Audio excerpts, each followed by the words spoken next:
parlamentar.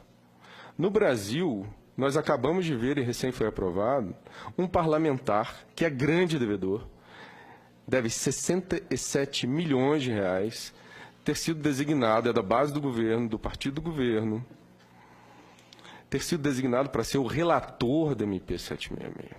O relator da MP 766, que acabou de ser aprovado aqui no mesmo horário, ele deve mais de 67 milhões de reais à União. É um grande devedor. E ele não só votou, como ele foi o relator. Só lembrado para... Quem é o relator mesmo? É o Newton Cardoso, de Minas Gerais. Newton Cardoso, de Minas Gerais.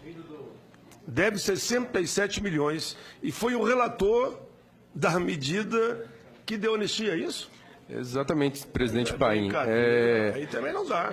Presidente, mas para acrescentar mais, ele votou no golpe, viu? Só para complementar, da onde originou tudo isso. 766. Do Refis é 766. 766. Acabou de ser aprovada, o relatório acabou de ser aprovado aqui na comissão mista. A comissão mista aqui, no final do corredor, do outro lado, na outra ala, na sequência aqui do corredor. Acabou de ser aprovado. O relator é o sonegador. É um grande devedor. Inclusive os dados que eu estou trazendo, senadores, inclusive os dados que eu estou trazendo, eles foram publicados, eles foram tornados públicos na segunda-feira da semana passada, na Folha de São Paulo. A Folha de São Paulo, via PGFN, porque os dados, como eu disse no início, são públicos, estão no site oficial da Procuradoria-Geral da Fazenda Nacional, lá estão os dados de que esse parlamentar deve mais de 67 milhões. São dados públicos, à disposição da internet de qualquer cidadão. E a Folha de São Paulo denunciou isso na segunda-feira da semana passada, em matéria muito interessante. Mesmo assim, o governo anuiu que ele continuasse como relator e tem toda uma situação por trás, nos bastidores, de permitir que um programa de parcelamento, que inicialmente não deveria nem existir, porque prestigia o mal pagador em detrimento do bom pagador, o trabalhador, por exemplo, ele não tem nem como não pagar, ele já é descontado na fonte, já tem descontado na fonte seu imposto sobre a renda. O trabalhador também, o pouco que ele recebe do seu salário, ele gasta com bens indispensáveis à subsistência, que são severamente tributados, porque no Brasil a tributação incide sobretudo sobre o consumo, ao contrário dos países desenvolvidos. Então aqui o trabalhador, o assalariado, ele já é bem penalizado no dia a dia. Então, esse pequenino não tem nem como parcelar, porque ele não tem nem como dever. O grande, ele deve, ele se vale do parcelamento, e o governo enviou essa MP 766 com esses parcelamentos já com vantagens. Não fossem essas vantagens suficientes, é designado o relator um grande devedor, e esse grande devedor, o que acaba de apresentar no seu relatório que foi aprovado por unanimidade? Descontos de 99% dos juros, multas, encargos, etc.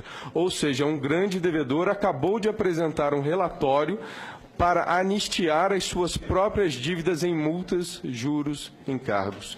Ou seja, 99%? 99% ele acabou de se autoconceder, aprovado por unanimidade na comissão.